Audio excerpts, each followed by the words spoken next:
So I think I've just found out what Tudor are going to release next. This is huge. So let's talk about Watches and Wonders this year. Obviously, it's Tudor's 100th anniversary this year, so everybody had really high expectations about Watches and Wonders. And I think it's fair to say that people, not me actually, I thought this watch was very cool, but a lot of people were kind of underwhelmed. And I think the reason they were underwhelmed is because they expected a new Pelagos or a new Big Block. And we'll dive into those watches a little bit later as to why they expected them. But I think that's what they expected. And instead of that, they got this. This is the Tudor Monarch. Now, the Monarch's actually a really special watch. It's got an open case back, a brilliant movement. It's got a really cool dial and a case shape in general. But people wanted to see the Pelagos and they wanted to see the Big Block. So that Monarch wasn't what they anticipated, and thus they felt a little bit underwhelmed, shall we say. But we also got this, and this is quite cool. This is actually the brand new Black Bay ceramic, and it's the first time that Tudor have constructed the entire face of the watch, the head of the watch, and also the bracelet in that black ceramic. It was actually a really, really cool piece. And more recently, we've had this. This is the brand new Tudor Black Bay Chrono 39mm. This is the first time that Tudor have ever released a chrono in 39mm, and normally they're in 41. But the problem here is, or maybe not the problem if you like this color, but potentially the problem, it's only in yellow at the moment. Now, we can gather that it's probably going to change, and there's probably going to be new colors released of this variant very, very soon. But this is the first time that they've put their toe, they've dipped their toe into the 39mm kind of area with the chrono, which is absolutely awesome. It really is just that little bit more palatable of a watch than the 41. And actually, we've got a full review, a full versus video of those two watches up on the channel if you want to see them. So back to the point of the video, it's obviously the 100th year anniversary for Tudor. So what do people expect them to release? Well, we've just covered the two watches that most people, I think, expected. So let's go over why they expected it, but also why they could be wrong. So the first one people expected was this. This is the Tudor Big Block chronograph. And honestly, this rumor makes perfect sense. The original Tudor Oyster Date chronograph was nicknamed the Big Block. That's where it got its name. And it was launched in 1976. Now, if it was launched in 1976, this would make it the 50th anniversary of the Big Block. So it kind of links nicely with the 100 years and the 50 years, and also something else that happened that kind of proves the theory that this could be one of the watches in the running is that they created one of these models for only watch. And they didn't just create one of these models for only watch, they created a brand new movement for this model. The movement in these models is the brand new, or new as of 2023, MT59XX. This was the first movement in that kind of series, and you just would not expect, like, it doesn't make logical sense for Tudor to create an entire new movement just for a watch for only watch. Like, I don't think that really makes sense. But what goes against this theory of a Big Block being released is the fact that the 39mm chrono just came out. Why would they start messing around with sizes on the Black Bay chrono if that would dilute the success of the potential Big Block that was to come? Now, given I've definitely been an advocate for this rumor, and I've definitely been one that's been pushing, it's potentially me that's actually done this, created this kind of wave, but I just don't see Tudor going down this line, because I do think that that chrono has diluted the message of the Big Block, because they are quite similar in a lot of ways. And actually, that brings me really nicely onto rumor number 2 that I'm actually a really big fan of, but again,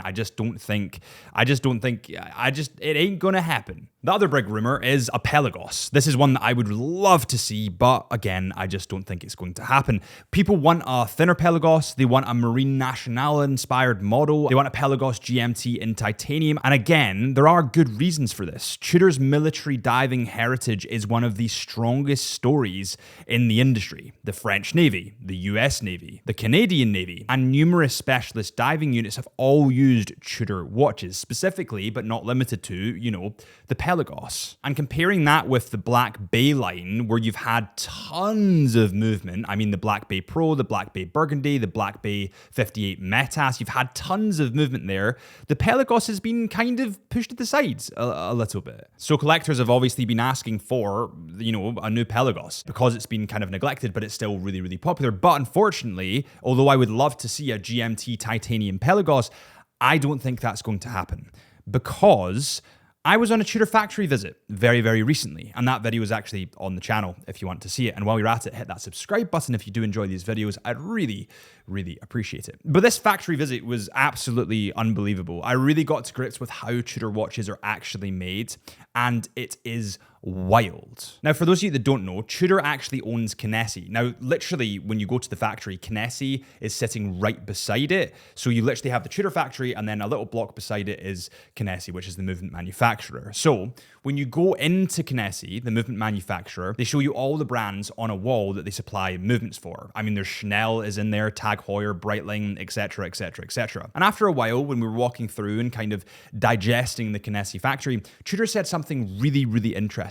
And they didn't need to say it. The reaction I gauged from when they said it to the questions I asked following that kind of gave me some insight as to what is coming next. So let's quickly rewind to 2015. This was a really, really important year for Tudor because it's the first year that Tudor introduced an in-house movement in one of their watches. Now, previous to this, believe it or not, they actually used ETA movements. I mean, my Tudor Black Bay Heritage, the more vintage version, the Burgundy bezel, is actually a ETA movement. Now, Tudor obviously don't do that with any of their watches now, but they used to. They used to use ETA mass-produced movements because they didn't have the facilities yet to facilitate their own in-house movements. But they put their first in-house movement in 2015 into this model. This was the Tudor North Flag. And the reason I say was is because it got discontinued in around about 2020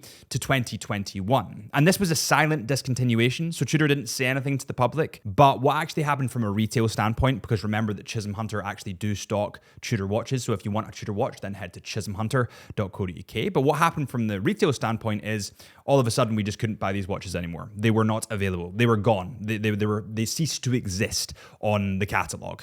So they just quietly snipped that watch. It's gone. It is no more. But it's a very special piece. The North Flag remains one of the few modern Tudor references that didn't get absorbed into the Black Bay family. Now, we all know that the Black Bay family for Tudor is a bit like the Seamaster family for Omega. I mean, it's got the Tudor Black Bay Pro, the Tudor Black Bay Heritage, the Tudor Black Bay 1, the Tudor Black Bay 58. I mean, the list goes on and on and on because it's such a successful range. But the North Flag just never got sucked into that because it was so different. And to me, this makes perfect sense. This is a line with a ton of history. This is a line that aligns brilliantly with Tudor's 100th anniversary because it is the first watch to house Tudor's very own in-house movements. Then you get to the fact that it's very 70s inspired looking. And at the moment, apart from the Monarch, Tudor don't really have that 70s inspired, more sporty design. Yeah, I mean, you could say the Royale competes with it, but it's still very, very different. Now, the North Flag was actually designed and inspired by the watches worn during the British North Greenland expedition of the early 1950s. And this watch, looking back through the historic catalogues, had sharp lines, a unique case shape, and a power reserve indicator that looked unlike anything else Tudor had ever presented, and still to this day looks pretty damn unique. It just feels to me more relevant than ever that Tudor should give a nod to their history. And it makes a lot more sense to me that they do it with the North Flag instead of the big block, seeing as they've already focused on the 39mm chrono. So I think that I've discovered, and I'm going to stick to this, and I have been right before, that the next Tudor watch that they're going to release is the North Flag. But let me know what you guys think in the comments. Do you guys think that I'm totally wrong? I have just rambled for an entire video, but sometimes the rambling videos are great. So let me know what you guys think in the comments. Also, what watch do you have on? I've got my Tudor Ranger on today. Make sure you hit that subscribe button if I'm right. Actually, no, just hit it regardless. I'll be sad if I'm not right. See you soon.